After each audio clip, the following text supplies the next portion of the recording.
Good morning, children. Babita Parmar, welcome you all in your own channel Physics की आवाज़, providing you physics easy notes. और आज हम करने वाले हैं chapter 4 magnetic effect of current and magnetism का लास्ट लेक्चर नंबर 16. सो हम मूविंग कॉइल गैल्वेनोमीटर पढ़ चुके हैं. आज हम सेंसिटिविटी ऑफ गैल्वेनोमीटर पढ़ने वाले हैं. सो सेंसिटिविटी कैसे पता लगती है? जैसे अगर आपको क्लास में टीचर डांट देता है, कुछ बच्चे होते हैं उनको कोई असर नहीं होता है, उनको आदत हो जाती है कि टीचर तो ऐसे ही डांटते हैं, they don't pay any attention on that. पर कुछ बच्चे हैं उनको ज़रा सा बोल दो तो वो बिल्कुल रोने लग जाते हैं. सो दे आर वेरी सेंसिटिव. हम वर्ड यूज़ करते हैं कि ज़रा ऐसा क्या बड़ी बात बोल दी थोड़ा सा. तो सेंसिटिविटी ऑफ गैल्वेनोमीटर. अब गैल्वेनोमीटर में क्या, इसमें कोई बात तो है नहीं, इसमें तो करंट जाता है. तो हल्का सा भी करंट जाता है और वो डिफ्लेक्शन दे दे, हम उसको कहते हैं कि सेंसिटिविटी. तो small current flowing through the coil of a galvanometer produces a large deflection that is called as its sensitivity. So sensitivity of galvanometer,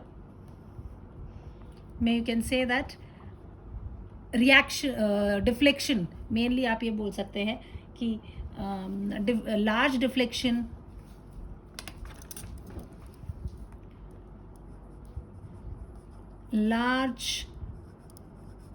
deflection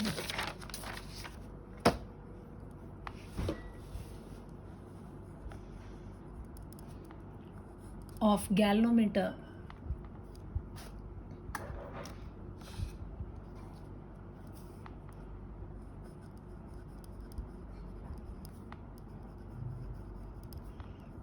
on passing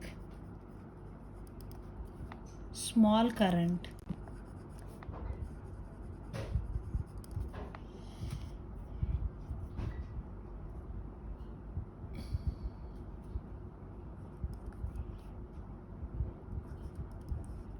tells the sensitivity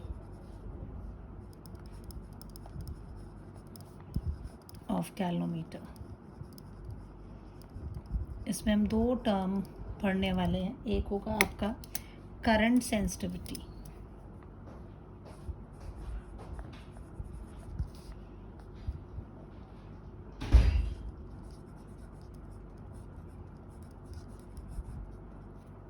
और एक होगा voltage sensitivity. बाद में देखते हैं, पहले current sensitivity कर लेते हैं.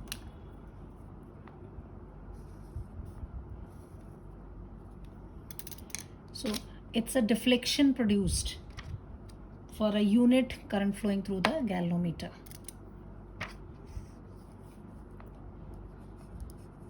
The deflection produced in a galvanometer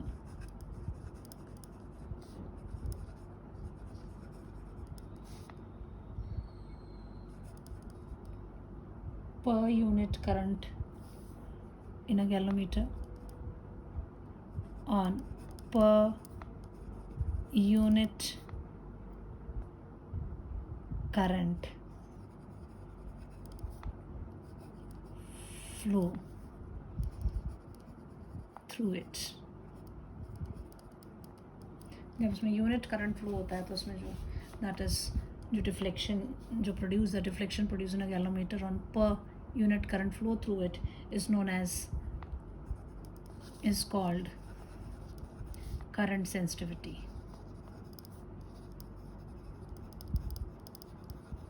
ठीक है, तो that means this current sensitivity आप लिखेंगे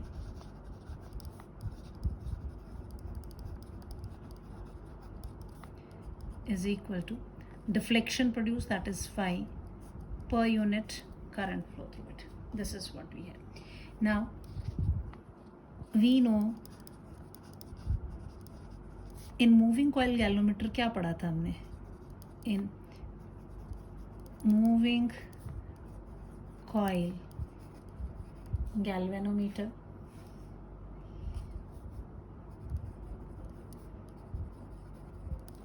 I was equal to how much? K NBA into phi. This was the relation we had.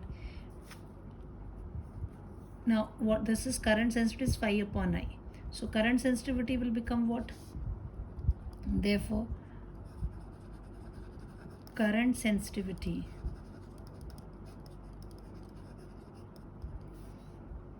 is equal to phi upon I. I को यहाँ भेज देते हैं, बाकी चीज़ें यहाँ. This will be equal to what? NBA upon K. Here I'll write N is what?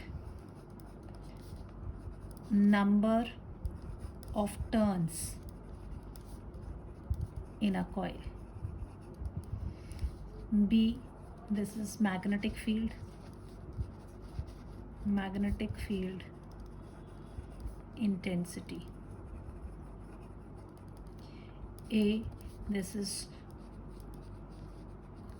cross sectional area बोल दीजिए आप, simple area of the loop है ना. Area of the loop coil जो है. देन K हम ये पढ़ चुके हैं. This is you can say as a restore, हमने बोला था this is what? Restoring torque per unit twist, or you can call it as restoring force constant. Restoring force constant. This is what we have. Now, how you can improve the current sensitivity is depending on all these things. अब इसकी आपने current sensitivity जो है अगर इसको increase करना है, so these are the factors. आप चाहिए नंबर ऑफ टर्न्स को बढ़ा दीजिए तो ऑटोमेटिकली करंट सेंसिटिव बढ़ जाएगी. लेकिन नंबर ऑफ टर्न्स भी आप बहुत सारे नहीं बढ़ा सकते, क्योंकि जैसे आप नंबर ऑफ टर्न्स बढ़ाते हो तो उसकी लंबाई जो है, क्योंकि तार जो आप लपेट रहे हो उस तार की लंबाई बढ़ती जाएगी. तार की लंबाई बढ़ती जाएगी तो क्या हो जाएगा, उसकी लेंथ के साथ आपने पढ़ा था रेजिस्टेंस जो है, resistance of the wire is going to increase. R is equal to rho L upon A. This is the relation you have already studied in third chapter में करंट इलेक्ट्रिसिटी में आप पढ़ चुके हैं. तो अगर आप इसकी नंबर ऑफ टर्न्स को इंक्रीज़ करते हैं, N को आप इंक्रीज़ करते हैं, तो उसकी लंबाई जो है वो इंक्रीज़ हो जाती है. लंबाई इंक्रीज़ हो जाती है तो रेजिस्टेंस इंक्रीज़ हो जाएगा. सो रेजिस्टेंस जो है इसका इंक्रीज़ हो जाएगा तो इसकी गैल्वेनोमीटर जो है वो लेस सेंसिटिव हो जाएगा, क्योंकि उसको तो एकदम से थोड़े से करंट में डिफ्लेक्शन, वो रेजिस्टेंस वो उतना नहीं कर पाएगा. ठीक है, पहला पॉइंट ये हो गया. So to increase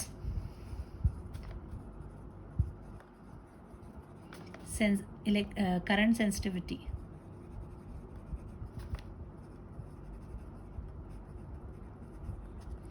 first point हम क्या कर सकते हैं, we can increase the number of turn.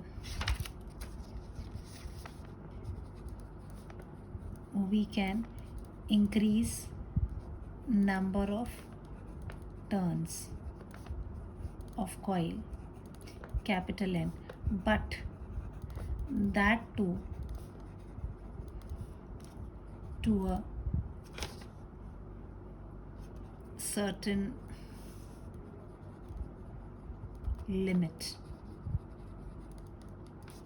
because as N increases L increases, therefore rho is equal to R is equal to rho L upon A, implies resistance increases.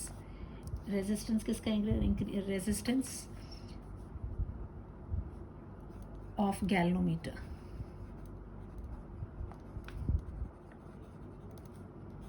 Increases, which implies that galvanometer becomes less sensitive. एक limit तक आप उसको बढ़ा सकते हैं. दूसरा कौन है, बी के साथ भी डायरेक्ट है, इसको भी देखते हैं, एरिया को भी देते हैं. बी जो है सेकेंड पॉइंट, मैग्नेटिक फील्ड को इंक्रीज़ कर सकते हैं अगर आप स्ट्रॉन्ग मैग्नेटिक फील्ड का इस्तेमाल कर रहे हैं by increasing the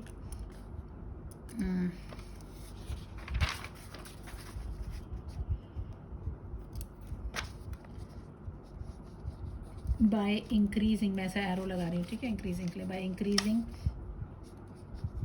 the magnetic field, by using strong permanent horseshoe के shape magnet, ठीक है, steps कह देते हैं इसको, steps to increase the current sensitivity कैसे बढ़ाई जाए।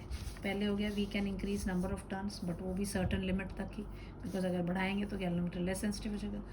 बी को स्ट्रॉन्ग परमानेंट मैग्नेटिक फील्ड आप इस्तेमाल कर लीजिए तो आपका हो जाएगा। तीसरी चीज़ कौन है, क्रॉस सेक्शनल एरिया, आप इसका क्रॉस सेक्शनल एरिया बढ़ा दीजिए।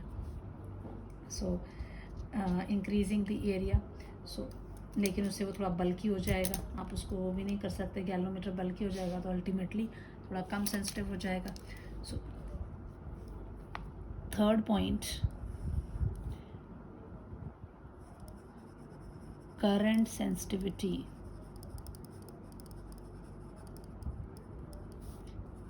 of galvanometer can be increased by increasing capital A, area of the loop, but it makes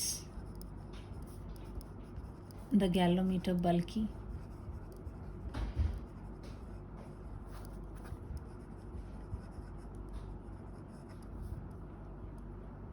and ultimately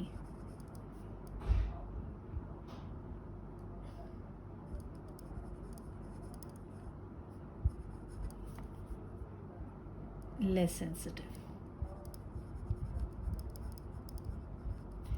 चौथा है के नीचे था, that was your restoring force constant, इसके साथ इन्वर्स रिलेशन है के के साथ। तो by decreasing the value, by decreasing the value of के we can increase current sensitivity।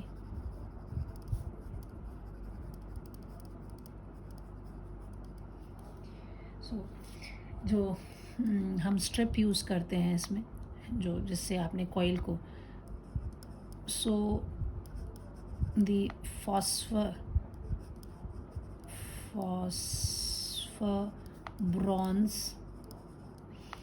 आपने जो इधर पे यूज़ किया हुआ था,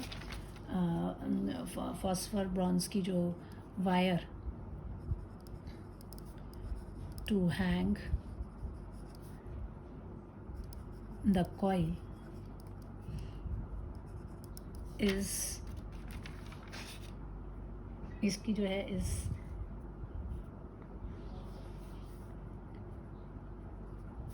या phosphor, so the phosphor bronze wire नहीं वर्ड यूज़ करते, use to hang the coil is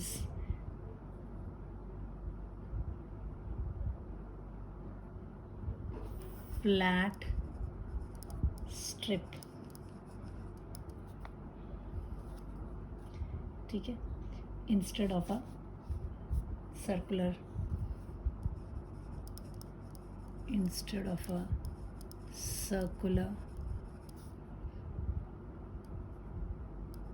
wire, and the spring used is soft as they have small value of के, और के के साथ कैसा रिलेशन है। तो यहाँ से हमने देखा कि ये वाले में से कि जो करंट सेंसिटिविटी है वो डायरेक्टली प्रोपोर्शनल है इनके, और इसके कैसी है, इन्वर्सली भी प्रोपोर्शनल है। तो इनको साथ साथ बढ़ाइए, लेकिन इसमें लिमिटेशंस आपको लगी वो आपने लिख ली कि आप कैसे इसको इंक्रीज़ कर सकते हैं, ठीक है। तो यहाँ पे आप ये कह सकते हो दिस करंट सेंसिटिविटी, ये जो रिलेशन है आपका, दिस इज़ इम्पॉर्टेंट। कौन सी चीज़ें रिलेटेड हैं ये आपको पता होनी चाहिए। और यहाँ पे should know that current sensitivity जो है, sensitivity is directly proportional to NBA and inversely proportional to the K. So ये याद रखने के लिए भी कोई मुश्किल नहीं है आपको, बिकॉज जैसे ही करंट लगा तो MBA का M का एक डंडा उड़ गया, ठीक है ना। करंट K लगने से MBA का एक डंडा उड़ गया, तो M का क्या बन गया N, और ट्विस्ट हो गया 5 से K/NBA, ठीक है। वैसे जैसे कुछ भी हो तो आप हर बच्चा अपना अपना रख सकता है, बट याद रखने के लिए रिमेंबर दिस। अब हम आते हैं वोल्टेज सेंसिटिविटी पे।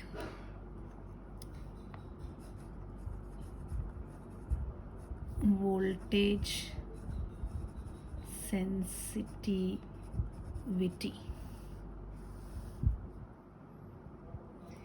so the deflection produced in a galvanometer per unit voltage applied to it is called voltage sensitivity, ठीक है।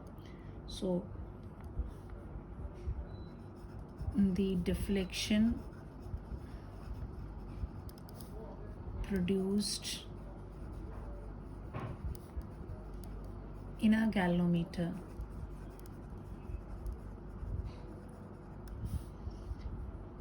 per unit voltage,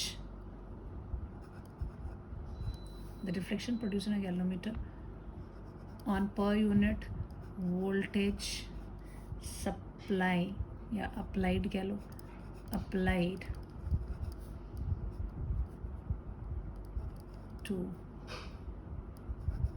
it। so voltage sensitivity में voltage sensitivity TIVITY, sensitivity is equal to phi upon V. This can be written as phi upon IR, Ohm's law। V is equal to IR। so this will be I की value तो अभी हम पीछे देख ही चुके हैं। अगर आप ये वैल्यू डाल देते हैं यहाँ पे, सो इधर फाई अपॉन आई था, this is NBA upon K, आप यहाँ डाल दीजिए NBA अपॉन K के साथ आ गया R। तो वोल्टेज सेंसिटिविटी को इंक्रीज़ करने के लिए क्या करना पड़ेगा, टू इंक्रीज वोल्टेज सेंसिटिविटी, है ना।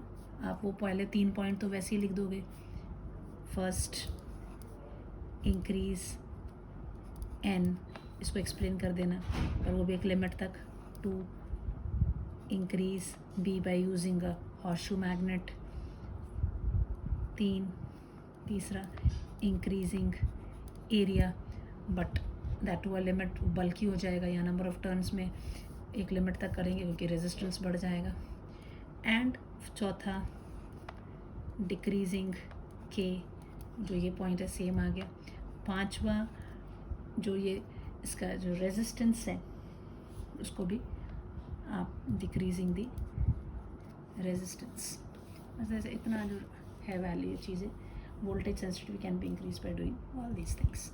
सो दिस इज़ व्हाट वी है।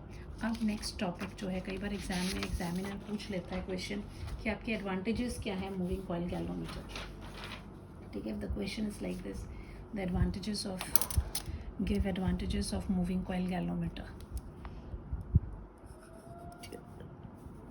क्वेश्चन मैं बाद में लिख दूंगी, चलो, give advantages of moving coil galvanometer. तो इसमें क्या क्या चीज़ें आपने पढ़ी, तो आपको क्या लग रहा है? सबसे पहले कि इसको हम बहुत सेंसिटिव बना सकते हैं कि छोटे से छोटा करंट जो है ये मेजर कर सके, ठीक है। So it can be made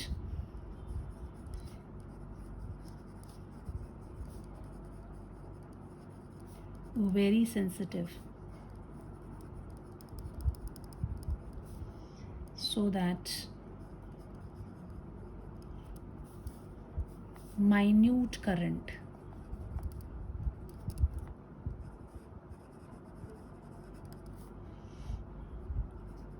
in the circuit can be detected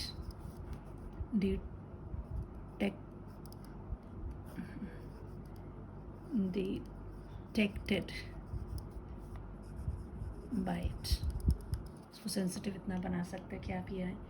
फिर यहाँ पर हमने ये चीज़ पढ़ा था कि द करंट जो है डायरेक्टली डिफ्लेक्शन जो होता है कॉइल का, that is directly proportional to the that phi deflection is as phi is directly proportional to the current.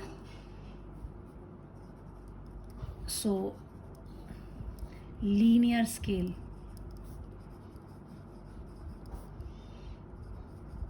can be used.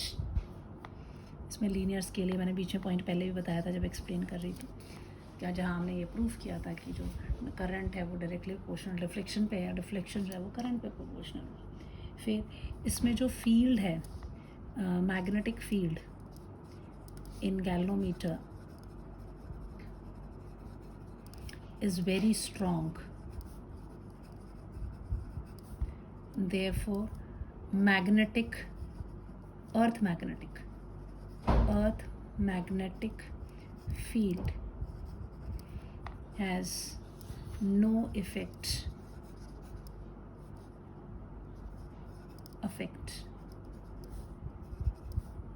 on it, hence it can be adjusted anywhere. अर्थ के magnetic field का कोई इस पर असर नहीं होता है, आप यूज़ कर सकते हैं. और ये जो गैल्वेनोमीटर है वो कैसा है, dead beat galvanometer. Moving coil galvanometer is a deadbeat galvanometer. और क्यों है उसका रीज़न में आप ये कह सकते हैं कि जो इसमें जो कॉइल है, because the coil is wound on, usually इसको वूंड करते हैं. पहले तो नॉन मेटालिक भी लिखा है, तो डेड बीट गैल्वेनोमीटर जब उसको डेड बीट के फॉर्म में यूज़ जो कर रहे हैं नॉर्मल जो हम लोग लैब्स वगैरह में यूज़ करते हैं, the coil is wound on metallic frame on which eddy current is produced when torque is felt by the coil in magnetic field, which causes a damping effect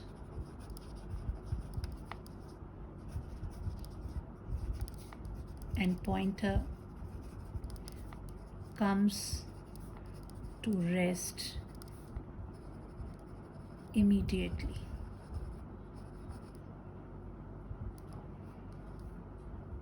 oscillate नहीं करती, वो एकदम से rest पे आ जाती. These are the thing. आप इसको गैल्वेनोमीटर डेड बीट भी बना सकते हैं, इसको बैलिस्टिक भी बना सकते हैं. उस वाले में जो है ये मेटालिक नहीं होता, नॉन मेटालिक फ्रेम पे होता है. ठीक है. अब आता है हमारा कि क्वेश्चन एग्जाम में जब आता है, कई बार तो सिंपल गैल्वेनोमीटर की डेफिनेशन पूछ लेते हैं और बोलते हैं कि हमें इसको 2 नंबर में दे देंगे कि इसको गैल्वेनोमीटर को आप कैसे एमीटर में कन्वर्ट कर सकते हैं या कैसे उसको वोल्ट मीटर में कन्वर्ट कर सकते हैं. सो सिंपली आपको पहले तो एमीटर, अगर आपको इस तरह से क्वेश्चन दे दिया जाए कि what is ammeter, how is galvanometer converted into emitter। बहुत इंपॉर्टेंट क्वेश्चन है ये, न्यूमेरिकल स्पेस पे आते हैं और अगर डायरेक्टली आपसे ये क्वेश्चन पूछ लिया जाए तो दिस इज। तो सबसे पहले एमीटर क्या है? तो एमीटर जो है एक ऐसा इंस्ट्रूमेंट है जो कि हमारा किसी भी सर्किट में करंट को मेजर करने के लिए आता है। So a device used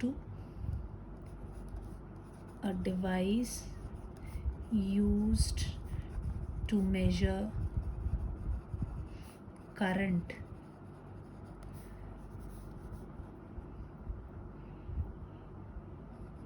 is called emitter। ठीक है, ये जो है हमेशा आपने याद रखना है, it is always connected in series. emitter is always connected in series to the appliance। जिसके भी आप थ्रू करंट नापना चाह रहे हैं उसके सीरीज़ में ये हमेशा लगा होता है। ठीक है, अब सीरीज़ में लगता है तो इसको हमेशा हम लगाते हैं, तो इसका जो रेजिस्टेंस है वो क्या होना चाहिए? लो होना चाहिए, ताकि जो करंट जो है वो इसके थ्रू फ्लो होता रहे। लेकिन गैल्वोमीटर का क्या होता है, जैसे मान लो ये एक मैं सर्किट लेती हूँ, मान लीजिए ये एक सर्किट है, इसमें ये रेजिस्टेंस है, ये मान लीजिए 5 ओम का रेजिस्टेंस है और मैंने इसको सप्लाई यहाँ से दे दी, मानिए 20 वोल्ट की सप्लाई मैंने इसको दे दी। ठीक है, तो इसमें करंट कितना जा रहा है? इसमें जो करंट जाएगा इसके थ्रू फ्लो होगा, तो ओम्स लॉ के हिसाब से I इज़ इक्वल टू क्या हो जाएगा? I will be equal to V upon R, ohm's law से, तो it will be equal to 20/5। तो 20 तो this is equal to how much? 4 ampere. इसमें कितना करंट जा रहा है? 4 एम्पियर का करंट जा रहा है।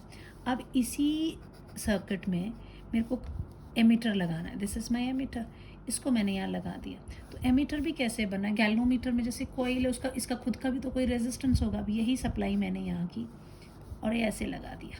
ठीक है, अब ये 5 ओम का था, ये 20 वोल्ट का था, लेकिन ये एमीटर का कुछ एक रेजिस्टेंस है, मान लीजिए ये 1 ओम का रेजिस्टेंस है इसका।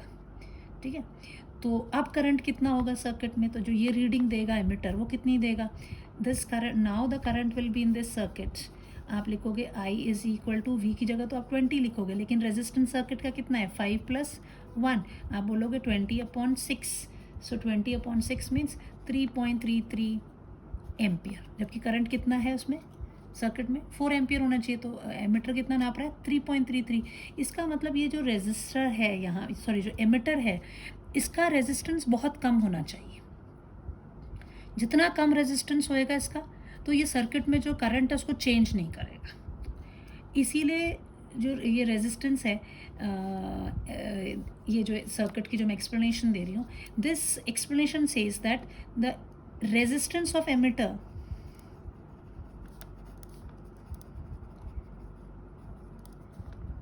शुड बी, सॉरी यहाँ ये लिख देते, थर्ड पॉइंट इसी में लिख देती हूँ। ये कॉन्सेप्ट मैंने एक्सप्लेन करने के लिए आपको यहाँ यूज़ कर लिया। ये पॉइंट हम यहाँ पर याद रखेंगे कि जो रेजिस्टेंस है, resistance of ammeter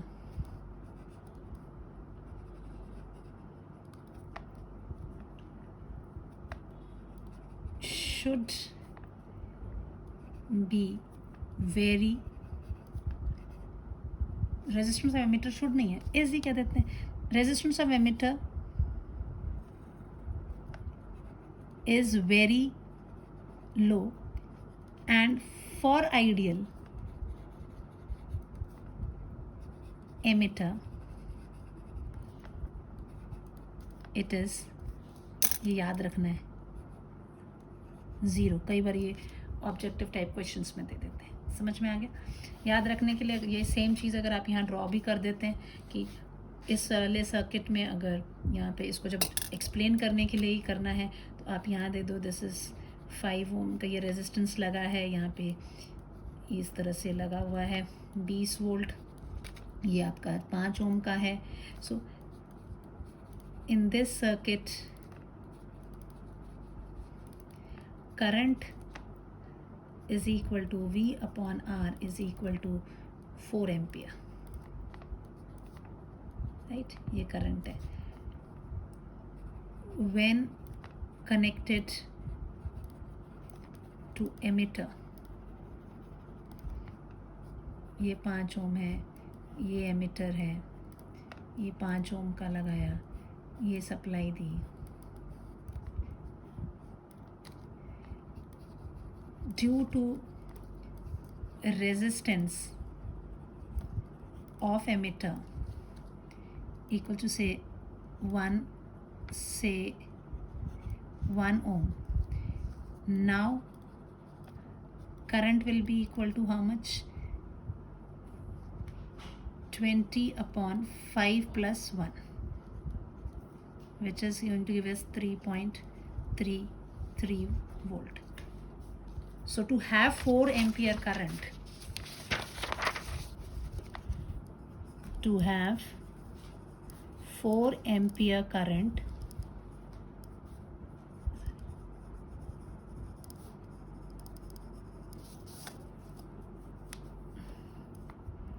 in the circuit, a resistance of emitter should tend to 0. So resistance tend to 0 in normal emitters, and R is equal to 0 for ideal emitter. This is the point which you should remember. Now how to convert a galvanometer. अब हमने galvanometer को convert करना है. Conversion of galvanometer into emitter. Conversion of galvanometer into emitter.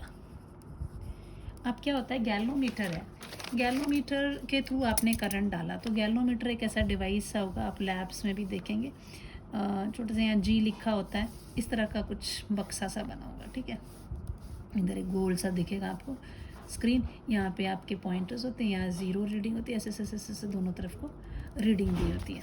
यहाँ पे जी लिखा होता है और ये ऐसे डिफ्लेक्शन देता है, पॉइंटर सा लगा होता है. अब जब भी आप किसी गैल्वोमीटर को, दिस इज़ अ गैल्वोमीटर, यहाँ करंट डालते हो तो ये बहुत रेंज नहीं होती है, ये माइक्रो एम्पियर और मिली एम्पियर, इससे मतलब इनसे ज़्यादा ये करंट इसको नहीं मेजर करता है. अगर आप इस सोचोगे कि आप कहोगे कि आप इसमें 2 एम्पियर 3 एम्पियर का करंट नापना चाहते हो, तो ये नहीं करेगा गैल्वोमीटर. इसकी जो कैपेसिटी है वो इतनी ही है कि ये micro and milli ampere current को ही, very low current is measured by it, क्योंकि इसका कुछ सर्टन रेजिस्टेंस है. इसके बाद क्या होता है, अगर आप करंट बढ़ा दोगे तो एकदम से पॉइंटर उधर को जाएगा, फिर वो वापस ही नहीं आता है, ख़राब हो जाता है, उसकी कॉइल जो है वो जल जाती है. तो इसका मतलब जब आप इसको सप्लाई दोगे तो इसमें से एक लिमिट है इसकी, कि जैसे धीरे धीरे जब आप बढ़ाते हो तो इसकी एक लिमिट है जिसमें ये इसका जो स्केल है फुल डिफ्लेक्शन देता है. फुल डिफ्लेक्शन जो है एक करंट के लिए जो देगा, IG करंट के लिए वो देता है, ये गैल्वोमीटर की है. इससे ज़्यादा होगा तो फिर उसके बाद भी वो देगा फुल, लेकिन वो वापस पॉइंटर नहीं आएगा, वो ख़राब हो जाता है. तो आपको बता नहीं सकते कि उसके आगे आपका करंट कितना है. अगर हल्का सा भी आप बढ़ाते हो तो वो फिर भी, अगर मान लीजिए यहाँ पे ये 30 माइक्रो एम्पियर मेजर करता है मैक्सिमम, तो ये आपको एक बार 30 देगा, आप 31 कर दो, 35 कर दो, उसने वहीं देना है. और ज़्यादा करोगे तो क्या हो जाएगा, उसकी कॉइल जल जाएगी, वो आपको नहीं बताएगा. तो अब इसकी अपनी रेजिस्टेंस के कारण जो है, ये करंट को जो है यहाँ से इसके थ्रू क्रॉस करने नहीं देता, एक लिमिट है उसकी, वहाँ ही तक देगा. तो अब हमें मालूम है कि इसको एमिटर में बदलना, और एमिटर कैसा इंस्ट्रूमेंट है जिसकी रेजिस्टेंस होती है लो. तो अगर इसको एमिटर में कन्वर्ट करना है तो इसकी जो रेजिस्टेंस है उसको करना पड़ेगा लो. हमने रेजिस्टेंस में एक चीज़ पढ़ी थी, series combination and parallel combination. आपको याद है बच्चों, सीरीज़ में हमारे जो रेजिस्टर्स थे वो ऐसे लगे होते थे, और हम कहते थे R S is equal to R1 plus R2 plus R3। और अगर पैरेलल में है तो हम इसको इस तरह से करते थे, यहाँ पे हम 1/RP निकालते थे, 1/R1 plus 1/R2 plus 1/R3। यहाँ हम कहते थे कि जो ये रेजिस्टेंस है ये जो सबसे बड़ा होगा उससे भी बड़ा होगा, यानी जब भी हमको किसी का रेजिस्टेंस बढ़ाना होता है तो हम किस में कनेक्ट करते हैं, उसको सीरीज़ में कर देते हैं। और इसमें क्या होगा, इसमें जो आंसर आता था वो कहते थे जो सबसे छोटा है उससे भी छोटा आंसर आएगा, सबसे छोटे से भी छोटा आंसर आता है। तो जब भी किसी चीज़ का रेजिस्टेंस कम करना है तो हम उनको पैरेलल में लगाएंगे, और इस फॉर्मूला से हमें पता लगता है कि जब रेजिस्टेंस बढ़ाना है तो उन चीज़ों को सीरीज़ में लगाते हैं। तो अब जो आपका गैल्वोमीटर है इसकी अपनी कोई एक रेजिस्टेंस होती है। सो एक ज़्यादा लार्ज अमाउंट ऑफ करंट को ये मेजर नहीं कर सकता है, तो हमें इसको कन्वर्ट करना पड़ेगा एक ऐसी डिवाइस में जिसका रेजिस्टेंस कैसा हो, लो हो। और उसके लिए हमें क्या करना पड़ेगा, इस गैल्वोमीटर के साथ किसी को कनेक्ट करना पड़ेगा। तो जब रेजिस्टेंस कम करना है तो मैंने क्या बताया, कौन सी क्या चीज़ करते हैं, जब रेजिस्टेंस कम करना है तो हम पैरेलल कॉम्बिनेशन करते हैं। ठीक है, पैरेलल में क्या होता है, रेजिस्टेंस कम हो जाता है, राइट। और सीरीज में रेजिस्टेंस इंक्रीज हो जाता है। जब ज़्यादा करना है तो सीरीज में लगाइए, जब कम करना है तो पैरेलल में लगाइए। ये कॉन्सेप्ट क्लियर हो गया बच्चे। अब हमको यहाँ पर जो है जो गैल्वोमीटर है इसमें पहली पॉइंट हम ये देंगे कि गैल्वोमीटर जो है फुल स्केल डिफ्लेक्शन, कोई भी करंट सर्किट में मेजर करना है तो इन अ सर्किट हमें एक ऐसी डिवाइस की ज़रूरत है to measure a current in a circuit. We need a device which has low resistance or practically say zero resistance. ठीक है, but galvanometer has a problem, पहली बात it gives full scale deflection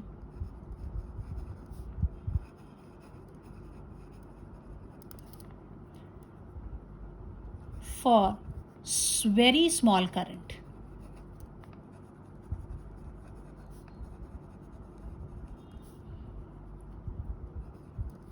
To a range of microampere और milliampere. तो बड़ा current नहीं नापते, full scale दे देगा उसके बाद आप बढ़ाते रहो, कुछ नहीं होगा। Second, its resistance is high, so more current उसके थ्रू फ्लो होगा तो हीट प्रोड्यूस होगी, वो कॉइल जल जाएगी। So to convert we have to reduce the resistance of galvanometer, which can be done कम करने के लिए क्या बोला था मैंने, पैरेलल में लगाना। और पैरेलल में कम से भी कम हो जाता है, जो सबसे कम है उससे भी कम हो जाता है। तो जो आप रेजिस्टर लगाएंगे इसके साथ वो बहुत लो रेजिस्टेंस का लगाएंगे, which can be done by connecting a low resistance called, जिसको कि बोलते हैं shunt, in parallel to galvanometer. बस ये याद रखना है कि उसमें एक छोटा सा लो रेजिस्टेंस जो है वो आप उसमें कनेक्ट कर देते हैं। मान लीजिए ये करंट आप चाहते हो, इसमें से आई करंट पास करवाना चाहते हो, लेकिन गैल्वेनोमीटर की अपनी वो है, गैल्वेनोमीटर तो कहता है मैंने सिर्फ अपने थ्रू कितना करंट जाने देना है, IG करंट देना है, क्योंकि मेरी उतनी लिमिट है, उसके बाद नहीं तो मैं जल जाऊँगा। तो इसलिए क्या करेंगे, इसको एक छोटा सा रेजिस्टेंस यहाँ पे जिसको कि शंट बोलते हैं, ये शंट यहाँ पर लगा दिया इसके साथ पैरेलल में, एस वर्ड यूज़ करते हैं, this is shunt, low resistance. तो अब बाकी बचा हुआ करंट कहाँ चला जाएगा, I माइनस IG। तो फिर see here again the circuit में जो करंट है वो I का आ ही रहा, यहाँ इसको दो रास्ते मिल गए। तो ये जो आपकी डिवाइस बनी जिसमें कि आपने ये आपका मकसद ये है ना कि जिसको आप यूज़ कर रहे हैं कोई इंस्ट्रूमेंट को, तो वो इंस्ट्रूमेंट मेजर करने के बाद ऐसा नहीं होना चाहिए कि बाहर जो करंट निकले वो क्या हो जाए, चेंज हो जाए, ऐसा नहीं होना चाहिए उसको। सो दिस अरेंजमेंट, यहाँ जो आई करंट बन, ये जो है शंट का पैरेलल में लग जाना, ये मेन है कि इसको आप यूज़ कर सकते हैं कि अब ये किस में कन्वर्ट हो गया है, एमिटर में कन्वर्ट हो गया।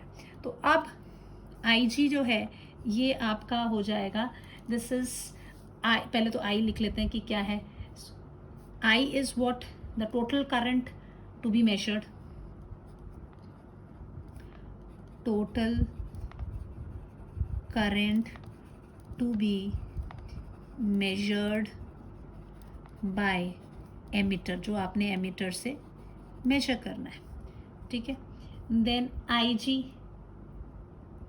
IG is the current flowing through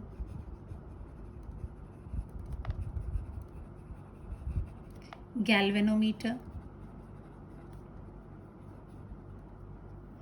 आपके galvanometer corresponding to a current flowing through a galvanometer giving full deflection, full scale deflection।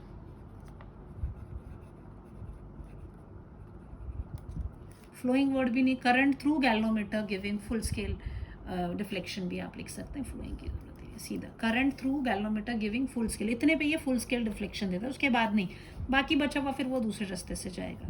तो अब ये जो इंस्ट्रूमेंट है, अब इसका रेजिस्टेंस क्या हो गया, काफ़ी लो हो गया, ये शंट से भी काफ़ी लो है, वो भी हम चीज़ें, एस जो है this is resistance of shunt, G जो है रेजिस्टेंस ऑफ गैल्वेनोमीटर।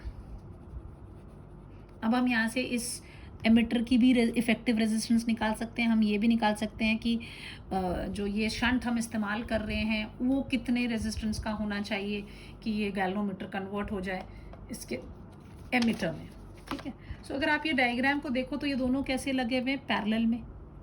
अगर ये दोनों पैरेलल में लगे, इसका मतलब जो पोटेंशियल ड्रॉप इसके क्रॉस है वही पोटेंशियल ड्रॉप इसके क्रॉस, आपके दिमाग में इमीडिएटली आ जाता है कि जब चीज़ें पैरेलल में लगती हैं तो उनके क्रॉस पोटेंशियल सेम होता है, ठीक है। जब कोई चीज़ें सीरीज़ में लगी होती हैं तो उनके क्रॉस करंट सेम होता है। ये छोटी छोटी बातें हैं जो हम पहले पिछले लेक्चर्स में कर चुके हैं, तो वो यूज़ यहाँ हो रही हैं करंट इलेक्ट्रिसिटी वाली। So here what will have is,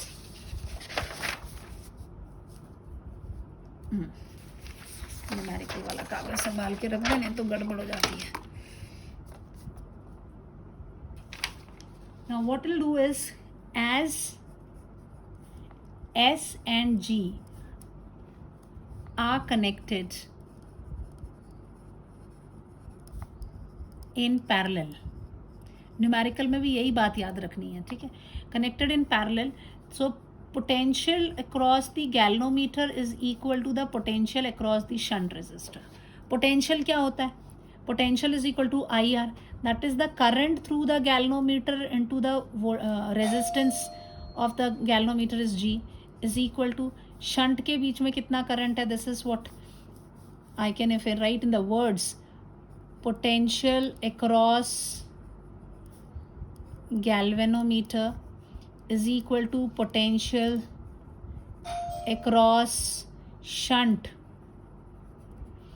So this is this will be equal to potential across galvanometer will be current through the galvanometer into the resistance। Potential is what, potential is always equal to current into resistance.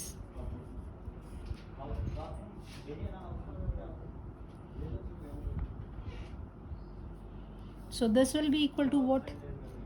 अब आपने circuit में देखना है, ये आपका circuit था, ये तो आपको समझ में आ गया होगा कि हमने किरचॉफ्स लॉ ही लगाया हुआ है. करंट लूप लॉ देखो, आई करंट आता है, आई जी तो सिर्फ इसमें जाएगा, बाकी बच्चा वहाँ जाएगा, इसलिए आई माइनस आई जी वहाँ भेजा. तो आपका जो करंट शंट के थ्रू जा रहा है वो कितना है, आई माइनस आई जी करंट जा रहा है. रेजिस्टेंस कितना है उसका, एस, तो ये एस लगा दिया. So this is what we have. यहाँ से आप एस की वैल्यू अगर आपको निकालनी, आपको रट्टा नहीं मारना है, आपको ये वाला कॉन्सेप्ट याद रखना है हमेशा, that V G is equal to V S. आप ये फॉर्मूला याद रखो, बाद में न्यूमेरिकल्स में शिफ्टिंग कर लेना. ये नहीं कि आप बैठ के रटोगे कि S is equal to this formula. तो S will be equal to what, इसको आई जी इंटू जी अगर आपको याद रख सकते हो तो it's very good. I minus I G करके आप याद, दिस इज़ द फॉर्मूला. लेकिन अगर बाई चांस एग्जाम में भूल जाते हैं ये फॉर्मूला, तो आपको अगर कॉन्सेप्ट पता है, potential across the galvanometer is equal to potential across the, और ये सर्किट डायग्राम आपके दिमाग में इसको फिट कर लीजिए कि कभी भी गैल्वेनोमीटर को जब हम एमीटर में कन्वर्ट करते हैं तो we always connect the resistor in parallel. इसको हम पैरेलल में जो है वो कनेक्ट करते हैं. ठीक, okay, this is what we have. अब इसका इफेक्टिव रेजिस्टेंस भी निकालना पड़ेगा. सो इफेक्टिव रेजिस्टेंस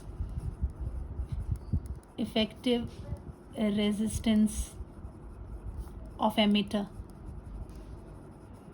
तो क्या है, दो ही रेजिस्टर्स है इसमें, गैल्वेनोमीटर का अपना रेजिस्टेंस है और शंट का अपना रेजिस्टेंस, और दोनों कैसे लगे हुए हैं, that is they are connected in parallel. So S and G are in parallel. Therefore 1 upon R effective will be equal to 1 upon S plus 1 upon G, जिसको कि हम ऐसे लिख सकते हैं S plus G upon SG. सो R effective कितना हो जाएगा, SG divided by S plus G, ये फॉर्मूला. तो एग्ज़ाम में ये भी पूछते हैं कि इफेक्टिव रेजिस्टेंस भी निकालिए. ये तो पूछते हैं सो कैसे कन्वर्ट करेंगे न्यूमेरिकल से अगर आगे. अब याद रहेगा आपको, बिल्कुल अच्छे से ये ध्यान रखना है कि एमीटर एक ऐसी डिवाइस है जो कि करंट मेजर करने के लिए होती है, और उसका जो रेजिस्टेंस है वो बहुत कम होना चाहिए, और नॉर्मली वेरी लो होना चाहिए, क्लोज टू जीरो. आइडियल के लिए वो जीरो होना चाहिए. तो वो भी मैंने आपको एक्सप्लेन कर दी कि क्यों होना चाहिए. अगर ये नहीं होगा तो जो करंट एक्चुअल में है वो उतना उसको मेजर नहीं करेगा. तो इसका रेजिस्टेंस, क्योंकि सीरीज़ में भी इसको इसीलिए लगाते हैं हम एमीटर को, क्योंकि सीरीज़ में हमें पता है कि करंट सेम होता है. पैरेलल में कैसे किसको लगाएंगे, जिनका पोटेंशियल सेम होता है. तो यहाँ जब ये इंस्ट्रूमेंट किसको मेजर करने के लिए है, करंट को मेजर करने के लिए, तो वो सीरीज़ में ही लगाया जाएगा. और इसका रेजिस्टेंस लो होना चाहिए ताकि जो करंट है उसको एग्जैक्टली मेजर करें, नहीं तो कुछ इसके अक्रॉस भी ड्रॉप हो जाएगा. क्लियर. अब आते हैं हम what is volt meter and how it galvanometer is converted into a volt meter. Next question is what is voltmeter, how is galvanometer converted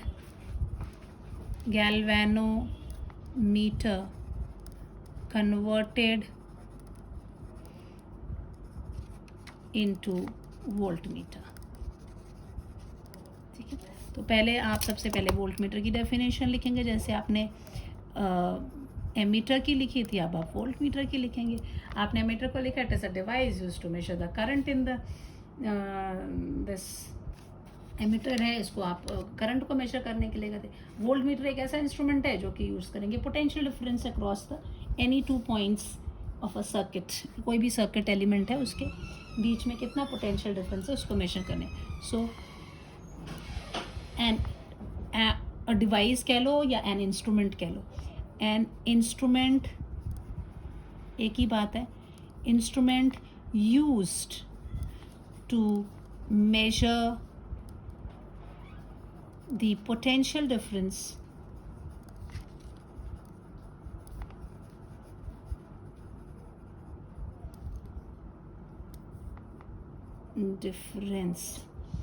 across the two ends of a circuit element, वो कुछ भी हो सकता है, resistor हो सकता है, bulb है, कोई कैपेसिटर है, किसी कोई भी एलिमेंट है, उसके क्रॉस आपने मेजर करना है। तो instrument use to measure the potential difference, उन दो पॉइंट्स के बीच का पोटेंशियल मेजर करना है, वहाँ पे आप इसको यूज़ करेंगे। फिर आपने इसमें, मैंने आपको कहा था कुछ पॉइंट्स, जैसे एमीटर में इसकी कुछ पॉइंट्स जो आपको याद रखने हैं वो क्या है कि इसको हमेशा कैसे मेजर करते हैं, क्योंकि उसके क्रॉस जो ड्रॉप है वो आप निकालना चाह रहे हैं। कोई कागज़ क्यों नहीं है मेरे पास। अगर आप ये कह रहे हैं कि अब ये डिवाइस है, मान लीजिए ये रेजिस्टर यहाँ लगा है, इसके क्रॉस मैंने पोटेंशियल नापना है, तो इसको potential, this is a volt meter को मैंने रखना है। तो हमें मालूम है कि जब भी चीज़ें पैरेलल में होती हैं, पैरेलल में जब भी चीज़ें होती हैं तो वोल्टेज इज सेम, ठीक है, इसलिए इसको पैरेलल में लगाया।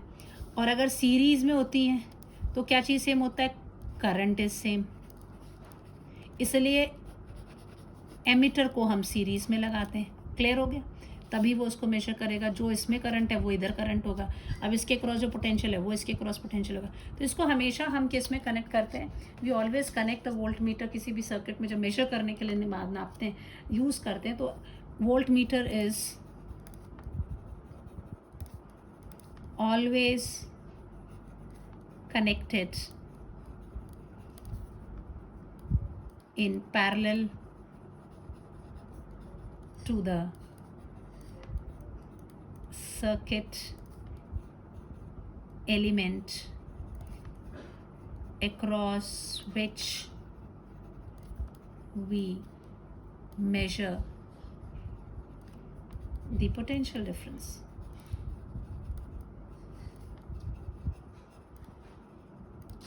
जैसे इसमें हमने लिखा था, जब एमीटर की बात आ रही थी, हमने लिखा it's always connected in series to the appliances across which we want to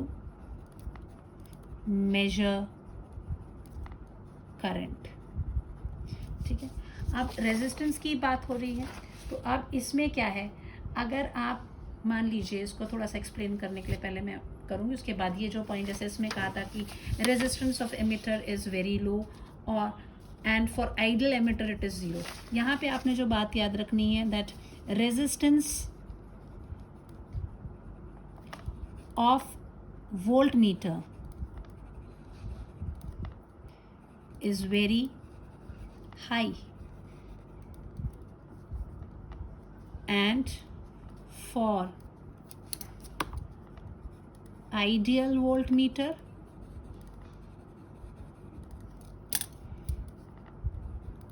it is infinity। ये क्वेश्चन बहुत बार रीजनिंग में एचपी बोर्ड वाले देते हैं कि आइडियल वोल्टमीटर का रेजिस्टेंस कितना है। सो दिस इज़, अब ये इसको एक्सप्लेन भी करती हूँ मैं, पहले रफ में कर देती हूँ, उसके बाद I will draw that diagram for you, इसके में एक्सप्लेनेटरी पार्ट में भी। अगर मान लीजिए मैंने यहाँ पर ये सेम जो पुराना कहाँ गया वो उसकी यहाँ ड्रॉ किया था ना, ये बनाया था मैंने, this is what I have drawn, ये वाला डायग्राम, इसी वाले को मैं दोबारा से लेती हूँ। मान लो ये आपका रेजिस्टर है, ठीक है, ये रेजिस्टर मेरा है मान लीजिए 4 ओम का, ठीक है। इसमें जो है मैं करंट भेजती हूँ, 2 एम्पियर का करंट मैंने इसमें भेजा, जैसे इसमें तो सप्लाई दे दी थी, अब इसमें मैंने ये करंट भेजा इतना, तो इसके अक्रॉस जो पोटेंशियल है, क्योंकि यहाँ पर तो हमें पोटेंशियल लगाया था रेजिस्टर के अक्रॉस, हम करंट निकाल रहे थे, है ना, क्योंकि हमें मालूम है कि ये एक ऐसा इंस्ट्रूमेंट है जो सीरीज़ में लगता है, ये कि ऐसा इंस्ट्रूमेंट है जो पैरेलल में लगता है। तो अब इसमें हम पोटेंशियल की बात करेंगे, पोटेंशियल अक्रॉस, इस वाले केस में चलो डायरेक्ट ही करते हैं, टाइम को वेस्ट करूँ मैं।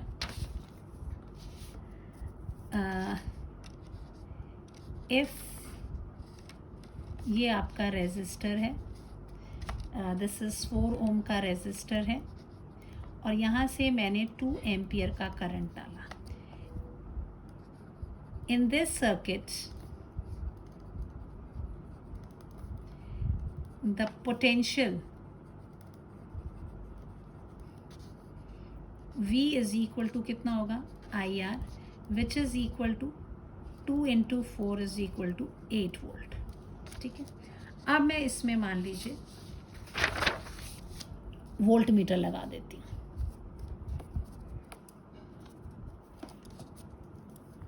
Now if I connect a volt meter, ये वही करंट आ रहा था, ये 4 ओम का रेजिस्टर था और इसके थ्रू 2 एम्पियर का करंट जा रहा था. यहाँ मैंने ये वोल्ट मीटर लगा दिया. ठीक है. If V has low resistance and some current, say 0.5 ampere यहाँ चला गया. 0.5 ampere passes through V. Therefore यहाँ कितना जाएगा? 2 minus 0.5, that is equal to 1.5 ampere current flow through R equals to 4 ohm, right? अगर इसके थ्रू करंट कितना जा रहा है? 1.5 एम्पियर. तो ये वोल्ट मीटर रीडिंग कितनी देगा? Then voltage across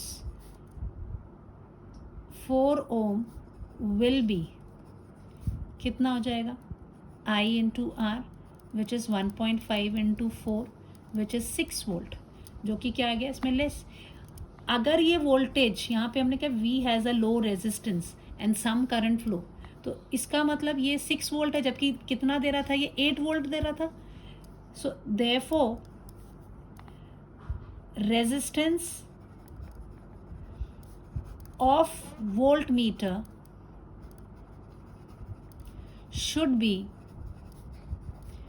very high so that no current flow through it and complete 2 ampere flow through 4 ohms and voltmeter give, then voltmeter gives reading 8 volt. समझ में आ गया? इसीलिए इसका जो वोल्टेज है बहुत हाई होना चाहिए. अगर ये क्वेश्चन आपको आ जाता है कि रीजनिंग में कि क्यों इसका इन जो वोल्ट मीटर हाई रखते हैं, तो आप ये एग्जांपल देके एक्सप्लेन कर सकते हैं कि ऐसे लगाया इन दिस सर्किट, यहाँ वोल्टेज कितना आ रहा था? 8 वोल्ट. अब इसमें क्योंकि अगर हम इसको वोल्ट मीटर लगा के मेजर करते हैं, मान लो इसका कुछ लो रेजिस्टेंस होता है तो थोड़ा करंट इसके थ्रू भी जाएगा. अगर इसके थ्रू करंट जाएगा तो इसके अक्रॉस जो वोल्टेज है वो 6 वोल्ट आ जाएगा. तो इसका मतलब इसका रेजिस्टेंस बहुत ज़्यादा होना चाहिए कि इस तरफ को कोई करंट ही ना आए, सारा का सारा करंट इसी के थ्रू जाए. इसीलिए कहते हैं कि जो वोल्ट मीटर है उसका रेजिस्टेंस ज़्यादा होना चाहिए. और आइडियल वाले में ज़्यादा, सबसे ज़्यादा क्या है? सबसे ज़्यादा इज़ इन्फिनिटी. ठीक है. This is what we have. ये रीजनिंग के क्वेश्चन में ये वाली ये पार्ट आ सकता है. ऑब्जेक्टिव में तो आ ही सकता है, रीजनिंग में भी ये क्वेश्चन आता है तो आप ये एग्जाम्पल देके एक्सप्लेन कर सकते हैं. एग्जाम में अगर क्वेश्चन आएगा तो आपको सारे पॉइंट लिखने की ज़रूरत नहीं है. ये वाला पॉइंट, सिर्फ इतना पॉइंट लिख के ख़त्म कर देना. ये definition, second point, third point, बस. ये एग्जाम्पल नहीं देना. ये एग्जाम्पल जो है अगर आपको रीज़न करने के लिए दे दिया तो ये एग्जाम्पल है, पर मैंने इसलिए इसको फेयर नोट्स में रखा है कि आपको याद रहे कि मैडम ने क्या समझाया था. ठीक है. ये सारा चीज़ अगर रीजनिंग में आएगा then you write, otherwise no need. Then you have conversion of galvanometer into voltmeter. So आप गैल्वेनोमीटर को वोल्ट मीटर में बदलना है. और वोल्ट मीटर का रेजिस्टेंस हमें पता है कि बहुत हाई होता है. इसका मतलब एक्यूरेट मेजरमेंट करना है तो एसेंशियल कंडीशन ही ये है कि सारा का सारा करंट जो इसी के थ्रू पास हो और कहीं और से ना, उसका मतलब जिसके अक्रॉस आप मेजर कर रहे हैं, तो इसका मतलब है कि जो इंस्ट्रूमेंट है उसका रेजिस्टेंस कैसा होना चाहिए, वेरी हाई। तो जैसे आपने इस वाले क्वेश्चन को किया था, to measure a current in the circuit, here you all right, to measure the potential across, potential किसके अक्रॉस में, सर्किट एलिमेंट के across, circuit element, we need a device which has high resistance. क्यों? So that complete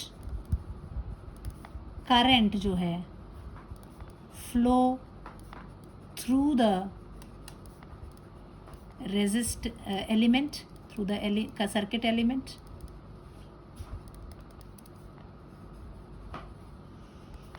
and we can measure exact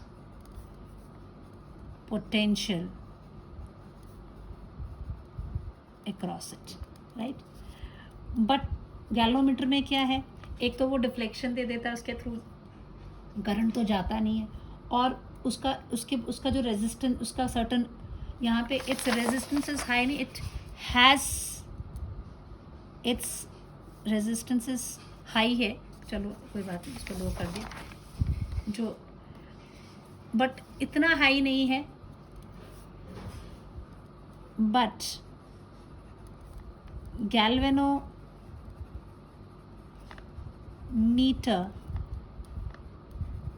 has problem. क्या problem है? पहली problem इसकी ये है, एक तो ये it gives full scale deflection for very small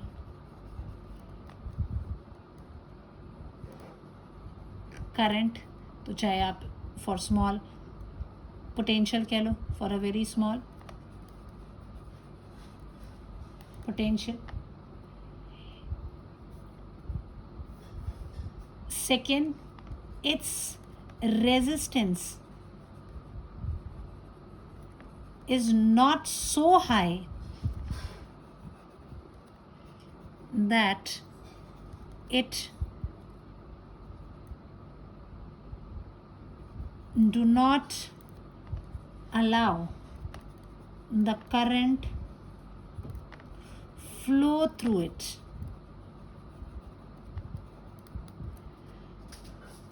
है ना, वो तो उसका तो हाई था, तो वो हाई होने के कारण क्या हो गया, some drop is there, its resistance is high, so some potential drop take place across it, इसमें पोटेंशियल ड्रॉप हो जा रहा था। इधर भी इतना हाई भी नहीं है कि वो बिल्कुल ही करंट को अलाउ नहीं करे, उसके थ्रू भी थोड़ा सा करंट चला जाता है। सो टू कन्वर्ट, इसको आपने अगर बच्चे कन्वर्ट करना है, to convert we have to increase, आपको इंक्रीज करना है, इंक्रीज दी, उधर पे क्या कर रहे थे हम, डिक्रीज कर रहे थे, increase the resistance of galvanometer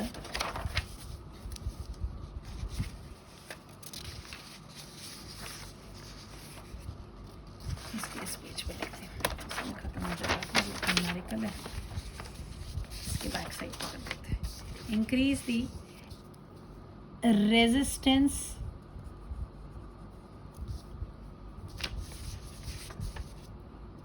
किसका रेजिस्टेंस इंक्रीज करने में, उसमें हम कह रहे थे we have to decrease the resistance, यहाँ increase the resistance of galvanometer. और कैसे आप रेजिस्टेंस को इंक्रीज करेंगे, आपको अभी मैंने बताया कि आपने जब भी रेजिस्टेंस को इंक्रीज करना है तो सीरीज में आइए, रेजिस्टेंस को डिक्रीज करना है तो पैरेलल में आइए। अब आपने इसके रेजिस्टेंस को क्या करना है, इंक्रीज करना है गैल्वेनोमीटर के लिए, तो आप इसके रेजिस्टेंस को एक हाई रेजिस्टर इसके साथ सीरीज में लगा देंगे, ठीक है। So what will write is galvanometer which can be done by connecting large resistance, वहाँ कम करना था तो लो रेजिस्टेंस, पैरेलल में लगाया उससे भी कम आंसर होगा, large resistance capital R in series to galvanometer. यानी ये आपने करंट भेजना था, ये इधर से गया, ये आपका गैल्वेनोमीटर है और इसके क्रॉस आगे आपने क्या किया, एक रेजिस्टर लगा दिया, ठीक है। तो अब ये जो है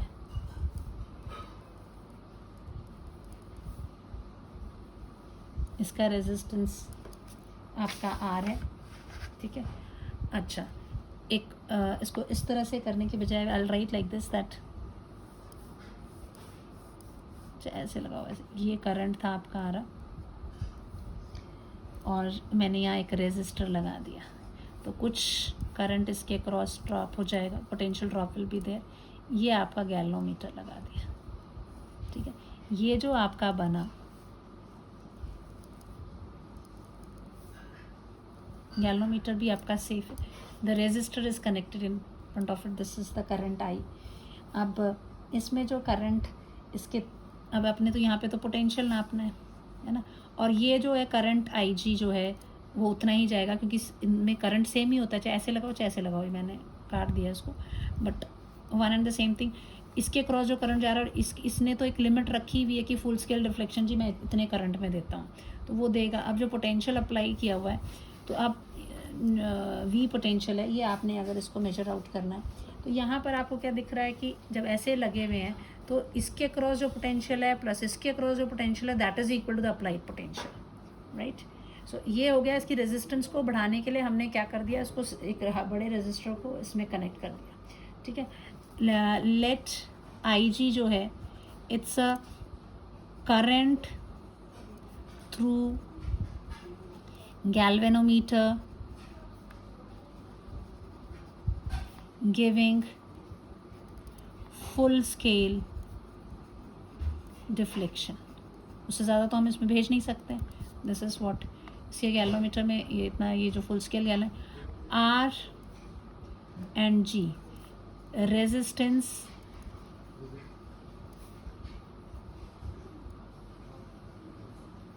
ऑफ रेजिस्टर, ब्रैकेट में लिख देते हैं connected in series and galvanometer respectively. So as R and G are in series, तो अब यहाँ पे जैसे वो था दे आर इन पैरेलल, तो हम लिख रहे थे पोटेंशियल अक्रॉस दी शंट। यहाँ पर जब था हमने इसमें लिखा था कि ये इसके क्रॉस जो पोटेंशियल है that is equal to the potential across the, ये दोनों के बीच में पोटेंशियल सेम था। अब इसमें क्या बोलेंगे, potential drop across this plus potential drop across this. So potential drop across the resistor plus potential drop across the galvanometer is equal to the potential V, इसके बराबर होगा। What is this, this will be the current IG which is flowing through it, R is the resistance, IG is the current flowing through it, G is the resistance of galvanometer is equal to V। और यहाँ पे अगर R की value निकालनी है तो आप इसको क्या करोगे, IGR is equal to V minus IG into capital G, और R will be equal to V upon IG minus IG upon G by IG। यहाँ से ये कट जाएगा, तो आपका फॉर्मूला आपको याद रखना है V upon IG minus G। आपको नहीं याद रहता है कोई बात नहीं, टेंशन ना लो, आपको ये कॉन्सेप्ट याद होना चाहिए कि सीरीज़ में है तो इसके क्रॉस पोटेंशियल प्लस इसके cross potential is the potential of this complete device जो ये मेजर कर रहा है। अच्छा, इफेक्टिव रेजिस्टेंस की बात है, मैं इसी पेज पे कर देती हूँ यहीं पे। Effective resistance, so R effective जो होगा इसमें, that will be equal to simply R plus G, as they are in series में लगे हुए, तो सिंपली वो एडिशन हो जाएगा। This is what we have in this chapter. Now will start with the numerical, क्योंकि फिजिक्स में जब तक न्यूमेरिकल नहीं आते हैं तो तब तक मज़ा नहीं आता, पता नहीं लगता कि क्या पढ़ रहे हैं। ठीक है, अब पहला न्यूमेरिकल जो आपका है, that is you have to calculate the magnetic dipole moment associated with the coil. अब ये कुछ, क्योंकि जब हमने ये पढ़ा था मैग्नेटिक डायपोल मोमेंट, मैंने तुम्हें पढ़ाया था, कुछ याद आ रहा है? मैग्नेटिक डायपोल मोमेंट मैंने एक गोला बना के बताया था कि एक गोला है, इसमें अगर एक करंट यहाँ से जा रहा है, ये करंट एंटी क्लॉकवाइज है, तो ये नॉर्थ पोल की तरह होगा। पीछे की तरफ से आप देखोगे तो वो अगर ये क्लॉकवाइज डायरेक्शन में जाता है तो ये साउथ है।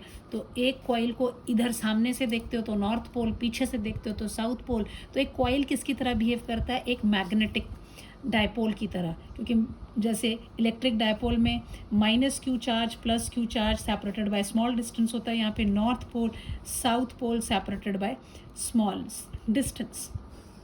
तो ये एक मैग्नेटिक डायपोल की तरह बिहेव करता है। और इसकी मैग्नेटिक डायपोल, यहाँ पर हम डायपोल मोमेंट वर्ड यूज़ करते थे जब हमने इलेक्ट्रिक फील्ड वाला चैप्टर पढ़ा था, वहाँ इलेक्ट्रिक वर्ड नहीं यूज़ किया था, स्मॉल पी सिंबल था। ये हमेशा नेगेटिव चार्ज से पॉजिटिव चार्ज की तरफ को डायरेक्टेड होता है। ये साउथ से नॉर्थ पोल की तरफ को डायरेक्टेड होगा। इसका जो सिंबल है that is given as capital M. अब क्योंकि दो चीज़ें पढ़ ली, तो जब इसको पी बोलते हैं तो it is electric dipole moment, और जब एम बोलते हैं तो that is magnetic dipole moment. ये सब चीज़ें याद रखनी है बच्चों। और दिस कैपिटल एम जो है that is equal to I into A, the current which is flowing the coil, and A is the cross sectional area. So this is ampere meter square, इसकी यूनिट होती है। It is always directed, याद रखना है, south to north. अब इसी के ऊपर ये क्वेश्चन दिया हुआ, अगर नंबर ऑफ टर्न्स है कॉइल में, एन नंबर ऑफ टर्न्स है, तो इसकी एम की वैल्यू क्या हो जाएगी? एन आई ए। ठीक है, सो अब इस पे ही बेस्ड ये न्यूमेरिकल है। Calculate the magnetic dipole moment associated with the coil of 5 turns. So here they have given you n is given equal to, n की वैल्यू कितनी दी है बच्चे? 5। हैविंग अ लूप एरिया कितना दिया हुआ है? 1 मिलीमीटर स्क्वायर। अब देखो 1 मिलीमीटर स्क्वायर है, तो आपको ये पता होना चाहिए कि 1 मीटर में कितने सेंटीमीटर होते हैं? 100 सेंटीमीटर होते हैं। 1 सेंटीमीटर में कितने होते हैं? 10 मिलीमीटर होते हैं। तो यानी इसको मिलीमीटर को आपने मीटर में करना है, तो इसका मतलब क्या हो जाएगा कि 1 मीटर इज इक्वल टू कितने मिलीमीटर्स हो जाएगा? 1 2 3 मिलीमीटर। ये चीज़ें तो आपने छोटी क्लास में पढ़ी ना। 1 मीटर में 100 सेंटीमीटर, 1 सेंटीमीटर में 10 मिलीमीटर, तो 1 मीटर में कितने हो गए? 1000 मिलीमीटर। अब इसको मिलीमीटर स्क्वायर है, इसको मीटर स्क्वायर करना है, तो आप क्या करोगे? 1 तो वैसे ही रहेगा, मिलीमीटर को कितना 1 मिलीमीटर लिखना है, मतलब 1/1 2 3। अब ये मीटर में कन्वर्ट हो गया, का स्क्वायर है। So this will be equal to what? 10 raised to the power -6 meter square. Conversion समझ में आ गई? छोटे से बड़े की तरफ जाते तो डिवाइड करते हैं, ये रिलेशन अगर आपको पता तभी डिवाइड करोगे ना। This is what you have. And current कितना दिया हुआ है? 2 एम्पियर। अब सीधा फॉर्मूला क्या है आपका? कैपिटल एम आपसे पूछा, magnetic dipole moment is equal to N I A. N is equal to 5, current is equal to 2, area is equal to 10 raised to the power -6। कितना हो जाएगा? 10 into 10 raised to the power -6, so it is 10 raised to the power -5। और क्या unit बताई थी आपने? m is what? m is equal to I into A. So this is ampere, और A का हो गया meter square. So it is this much ampere meter square. Clear हो गया? तो छोटा सा क्वेश्चन है ये, 2 मार्क्स के इसमें आ जाता है एग्जाम में। अब ये दिया, galvanometer of resistance 10 ohms give full scale deflection for a current of 4 milli ampere. एक गैलोमीटर है, उसकी रेजिस्टेंस कितनी दी है? 10 ohms। तो आप लिखेंगे G की वैल्यू कितनी दी है? 10 ohm। Give full scale deflection for the current this much. तो कौन से करंट के लिए फुल स्केल दे रहा है? 4 मिली एम्पियर। तो ये 4 मिली एम्पियर जो है वो क्या है? दैट इज आई जी, जिसके ऊपर वो पूरा स्केल का डिफ्लेक्शन देता है। So 4 milli means this can be written as 4 into 10⁻³ ampere. How can it be converted into ammeter? इसको एमिटर में कैसे करेंगे? For the range of 0 to 5 ampere, यानी इसमें जो करंट आपने नापना है दैट करंट इज 5 एम्पियर। तो इसको किस में कन्वर्ट करना है? एमीटर में। तो एकदम से जब आपके दिमाग में आता है गैल्वेनोमीटर को एमीटर में करना है, तो आपके दिमाग में, मैंने क्या बोला, आपको सिर्फ याद रखना है कि एमीटर एक ऐसा इंस्ट्रूमेंट है जो कि जिसका रेजिस्टेंस क्या होता है? कम होता है। तो रेजिस्टेंस, गैल्वेनोमीटर का रेजिस्टेंस कम करना है तो इसके साथ क्या है? पैरेलल में एक लगाना पड़ेगा, शंट लगाना पड़ता है, इस तरह का आता है। तो ये आपको ये वैल्यू निकालनी है। आपको यहाँ दी हुई है कितनी वैल्यू? आपको बोला है 5 एम्पियर इसने नापना है। इसके थ्रू जो जाता है that is 4 into this is I G जाता है इसके अंदर। आई आपने नाना है, इसमें कितना जाएगा? आई माइनस आई जी जाएगा। ये चीज़ें आपकी ऊपर से ये कैसे लगे हुए हैं? पैरेलल में लगे। तो आपको मैंने कहा था जो चीज़ याद रखनी है वो थी V G is equal to V S. V G will be equal to how much? I G into G is equal to V potential across shunt कितना होगा? I minus I G into S. This is what we have to do. तो S निकालना है तो S को अकेला छोड़ दीजिए। अब S is equal to I G G upon I minus I G. I जी कितना दिया हुआ है? 4 इंटू 10⁻³ 4 इंटू 10⁻³ जी कितना दिया हुआ है? 10 ohms डिवाइडेड बाय ये कितना है? I is 5 ampere. So 5 minus 4 into 10⁻³ this will be equal to how much? ये आपका ऊपर तो हो जाएगा 4 इंटू 10⁻⁻², -3 और ये 1 है, ये -2 हो गया, डिवाइडेड बाय 5 माइनस इसको करोगे तो कितना हो जाएगा? 0.004। तो आप अगर यहाँ देखो 0.004 इसमें से माइनस कर रहे हो तो it is approximately this 5 minus 0.004 is approximately equal to 5 only. बहुत छोटी सी क्वांटिटी इसमें से जा रही है। सो 4 इंटू 10⁻² डिवाइडेड बाई 5, और ये अगर इसको करोगे तो कितना हो जाएगा? 5.8 इंटू 10⁻², 40, 5 8 40, 0.8 लगा देंगे। सो 0.8 है तो इसको अभी इसको हटाना है तो कितना हो जाएगा? 0.008 ohms। तो अब आप क्या करोगे? इसको कन्वर्ट करने के लिए will connect a shunt in parallel, ये लिखना पड़ेगा आपको आंसर में ना। So to convert galvanometer into ammeter we will connect a low resistance, कितनी छोटी value? a low resistance 0.008 ohms in parallel to the galvanometer. This is 2 marks, simple. अब क्या ये था दिमाग में एकदम से डायग्राम। अगर वोल्ट मीटर होता तो आपने वोल्ट मीटर वाला डायग्राम बनाना, उसमें सीरीज में लगाते। इसमें किस में लगा रहे हैं आप? You are make connecting it in parallel में, इसको लगा के इसको कन्वर्ट कर दिया। ठीक है, next numerical. A galvanometer of 24 ohm resistance can carry a full load of इतना माइक्रो एम्पियर। तो ये 22 ओम्स क्या है? गैल्वेनोमीटर ऑफ 24 ओम्स रेजिस्टेंस, यानी गैल्वेनोमीटर का रेजिस्टेंस आपको दिया हुआ है 24 ओम्स का। Can carry a full load on 500 milliampere. तो 500 मिली एम्पियर पे फुल लोड मतलब पूरा स्केल का डिफ्लेक्शन दे रहा है। तो आपका यहाँ पे आई जी की वैल्यू कितनी दी है इन्होंने? 500 microampere, which can be written as 500 into 10⁻, micro word use किया हुआ है। So -6 ampere. So this will be equal to 5 into 10⁻⁻4 ampere. आप ऐसे लिख सकते हैं इसको। Okay, it is shunted by a resistor, shunt भी लगा हुआ है। तो एस की वैल्यू दी हुई है 3 ohms. How much current this system can now without damage, आपको आई निकालना है। तो आपको दिमाग में आ गया, जब शंट लगा हुआ है, ये करंट आपने मेजर करना है, इसका मतलब आपका ये इसमें भी वही चीज़ है कि ये गैल्वेनोमीटर है और इसके साथ ये आपका शंट लगा हुआ है, पैरेलल में लगाया था। आपको आई निकालना है, इसके थ्रू आई जी जा रहा था, इसके ऊपर कितना जा रहा था, आई माइनस आई जी। सो आप वही फॉर्मूला आप लगाएंगे। तो वी आपके दिमाग में अपने रट्टा तो मारना नहीं है कि I is equal to I G into G plus S, ऐसे रट्टा कर, इतने सारे फॉर्मूलाज होते हैं, भूल जाते हैं एग्जाम टाइम पे। तो you should remember that V G is equal to V S होता है, that is equal to I G, G is equal to I minus I G into S. So this is I G G is equal to I S minus I G S. एक इनको एक तरफ कर दीजिए, I S क्योंकि आई आपको निकालना है। So it is I G G plus I G S. So this will be equal to how much, और I will be equal to I G G plus I G बाहर निकाल लीजिए, G plus S upon S. अब डाल दो value, सारी तो दी हुई हैं। It is 5 into 10 raise to the power minus 4 into G कितना हो जाएगा 24 प्लस 3 डिवाइडेड बाय शंट कितने का दिया हुआ है 3, कितना हो जाएगा ये,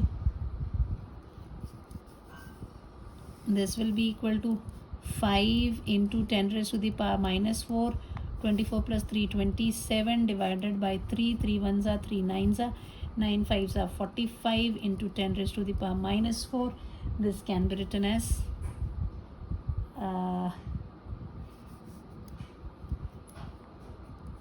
इसको कैसे लिख सकते हो आप, 45 है। सो इधर you write it as 0.1234 ohms, sorry ampere, इतना एम्पियर है। और अगर इसको वैसे लिखना चाहें आप माइक्रो एम्पियर में भी लिख सकते थे डेसिमल में, but ever this much of the current it is measure, ठीक है। अच्छा, अब आते हैं नेक्स्ट क्वेश्चन है galvanometer of a coil of a resistance 12 ohms. Galvanometer का रेजिस्टेंस कितना दिया हुआ है, 12 ओम्स दिया हुआ है। Full scale reflection for this, तो आई जी कितना दिया हुआ है 4 मिली एम्पियर पे वो फुल स्केल रिफ्लेक्शन देता है। How can it be converted into volt meter, आपको बोला है volt meter of range this, तो जो आपने वोल्टेज नापना है दैट इज़ 24 एम्पियर का आपने नापना है। तो आपके दिमाग में आता है उसमें क्या करते थे हम, ऐसे एक रेजिस्टर लगाते थे और इधर गैलोमीटर के साथ सीरीज़ में आर और जी को कनेक्ट कर देते, तो आई जी इसके थ्रू फ्लो होता था और इसके अक्रॉस जो पोटेंशियल होता था दैट वाज वी, है ना। This is what we had, so that is potential across R plus potential across galvanometer is equal to the potential V. This is IGR plus IG into G is equal to V. आपको निकालना क्या है, how can you convert, आपको R की value भी निकालनी है, R कितना है और उसको कैसे लगाना है। so R निकालना है तो इसको R को अकेला छोड़ दीजिए, IGR is equal to V minus IGG. so R is equal to V upon IG minus G.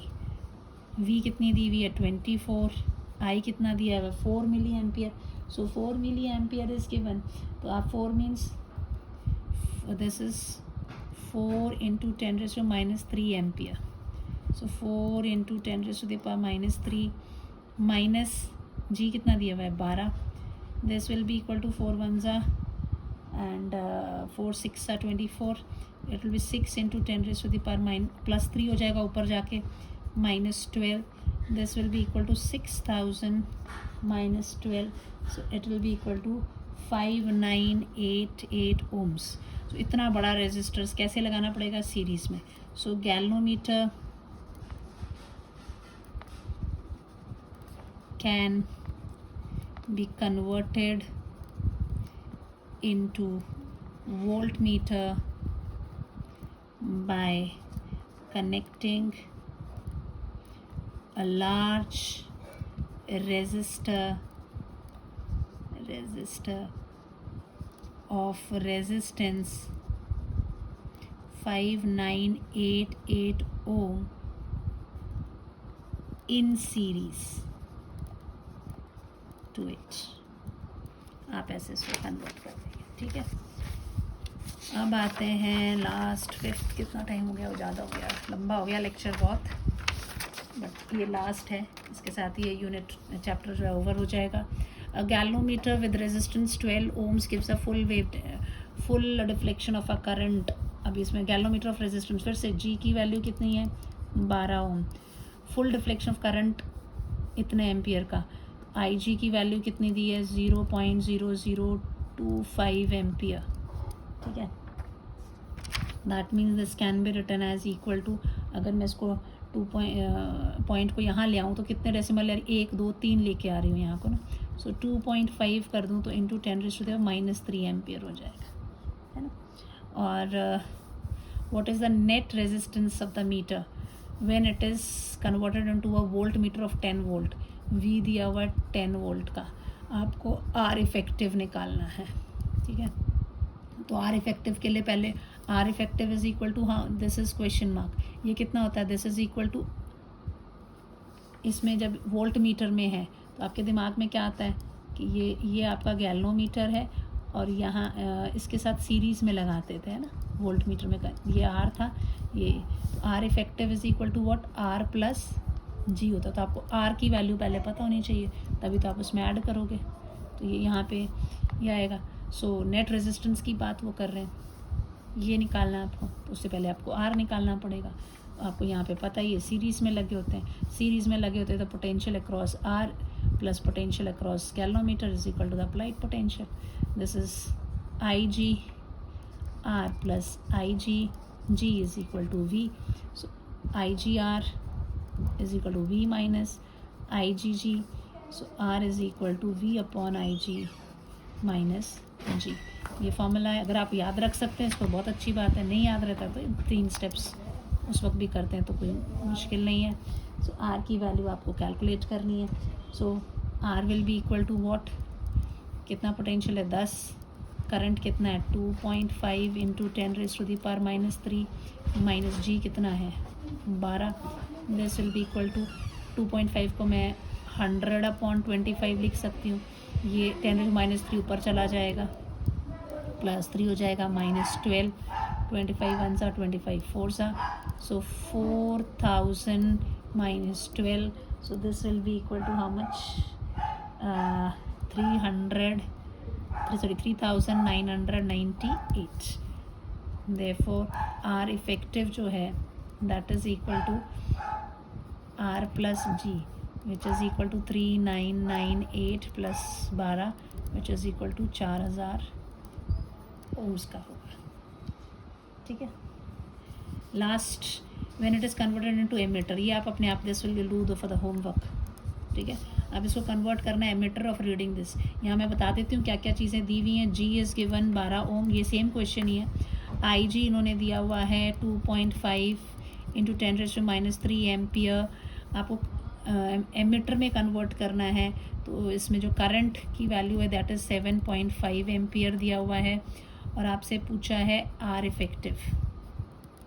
तो आपको एकदम से जब एमीटर में कन्वर्ट करना है तो आप कैसे बनाओगे, एमीटर में जब कन्वर्ट करते हैं तो दिस इज़ गैल्वनोमीटर और यहाँ पे क्या लगाते हैं, शंट लगाते हैं S, right. I is the current जो वो मेजर करना चाहता है, IG इसके अंदर जाता है और यहाँ आता है I माइनस IG. तो पहले आपको R इफेक्टिव कैसे हैं, पैरेलल में. R इफेक्टिव का फॉर्मूला कितना होता है, R effective is equal to GS upon G plus S. तो पहले तो आपको S भी निकालना पड़ेगा, तो S निकालने के लिए क्या करोगे, potential across G is equal to potential across S करके वो निकालोगे पहले वैल्यूज़, ठीक है. फिर वो वैल्यूज़ के पैरेलल में तो इधर पे कैलकुलेट करोगे, ठीक है. पहले आप S की वैल्यू निकालोगे, इसमें आपकी मैं आंसर बता दें, answer right in comment section, ठीक है. इसका आंसर आप इसमें कमेंट सेक्शन में लिखेंगे. मैंने इस चैप्टर के लास्ट में सोचा था कि एक शॉर्ट रिवीजन करा दूंगी आपको कि हमने क्या क्या पढ़ा है. चलो 5 मिनट और सही, थोड़ा लंबा हो गया lecture, but I have to take this. इस चैप्टर में हमने क्या क्या पढ़ा उसको एक क्विक रिवीजन कर लेते हैं, ज़्यादा टाइम नहीं लगेगा, only 5 minutes I will take बच्चा. दिस इज़ हमने पढ़ा था magnetic force that was equal to Q V cross B. Right hand thumb rule से V क्रॉस P से हम डायरेक्शंस देखते थे. फिर हमने कहा था अगर 0 डिग्री एंड 180 डिग्री पे जा रहा है तो स्ट्रेट लाइन पे जाएगा, ये आपको याद रखना है. अगर 90 डिग्री पे मूव कर रहा है तो कैसा होता था, सर्कल बनता था. और सर्कल में जो रेडियस होता था दैट वाज mv/qb का फॉर्मूला, और जो टाइम लेता था दैट वाज 2πm/qb, है ना. This was what we had. And अगर इनके अलावा कोई थीटा एंगल पे जाता था तो हेलिकल पाथ बनता था, राइट. ये हम सब चीज़ें पढ़ चुके हैं. फिर इसके बाद हमने बायोट-सॉर्ट्स लॉ पढ़ा था.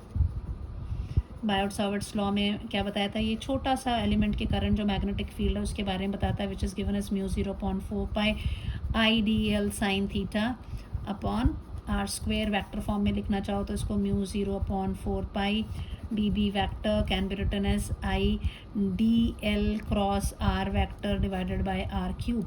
This was what we had. इसमें हमने राइट हैंड पाम रूल के हिसाब से मैंने आपको डायरेक्शंस भी बता दी थी इसकी, कि डायरेक्शंस किस तरफ से जाएंगी, ठीक है. देन इसके बाद हमने जो पढ़ा था दैट वाज कोई भी इनफाइनाइट लेंथ का कंडक्टर है, एक्स डिस्टेंस पे यहाँ पर मैग्नेटिक फील्ड निकालना है तो फॉर्मूला आपको याद रखना है μ0.4π 2I/x. This is what we have. Then we had ampere circuital law, है ना. एम्पियर सर्किटल लॉ हमने पढ़ा था जो ये कहता है कि line integral of the magnetic field is equal to μ0 times the current enclosed by the closed loop आपने निकाला था. इसी में आपने एक सोलोनाइड पढ़ा था. सोलोनाइड में जो मैग्नेटिक फील्ड था उसकी वैल्यू थी μ0 n × I. फिर आपने टोरॉइड पढ़ा था, इसमें मैग्नेटिक फील्ड की वैल्यू आई थी μ0 n/2πr × I. उसके बाद हमने कहा था इसमें कि अगर ये भी आइडियल केस है, बहुत पतला है वो, तो फिर इसको भी हम μ0 n × I जो है वो लिख सकते हैं. दिस इज़ व्हाट हम लोगों ने इसमें किया था. फिर हमने टॉर्क कॉइल जो है करंट कैरिंग उसको डाला था, तो उसमें जो फॉर्मूला आ रहा था torque experience that was NIBA sin theta होता था. दिस NIA जो है ये और ये that is given as MB sin theta, तो इसको हम M क्रॉस B भी लिख सकते हैं.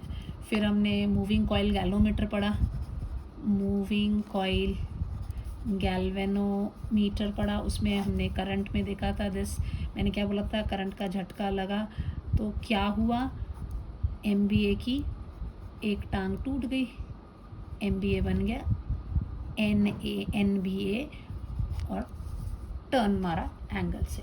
This was what we have. And 5 this is current sensitivity which was equal to NBA/K, and this is potential voltage sensitivity which is equal to phi/IR. So this is NBA/KR. This is what we have. और अगर galvanometer को ammeter में बदलना है तो इसको galvanometer को कैसे लगाते हैं, शंट को पैरेलल में लगा देते हैं, ठीक है. और इसमें याद रखने वाली चीज़ है कि VG is equal to VS और R effective is equal to GS/G+S.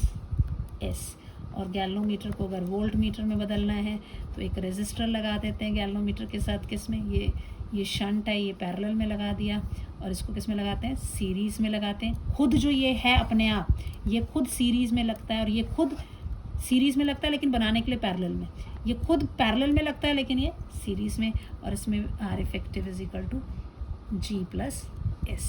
इसके साथ ही ये 4th चैप्टर जो है आपका ओवर होता है. इसके अलावा कोई फॉर्मूला जिसमें नहीं, इसी के ऊपर बेस्ड न्यूमेरिकल्स जो है आप लोगों ने बच्चे करने हैं.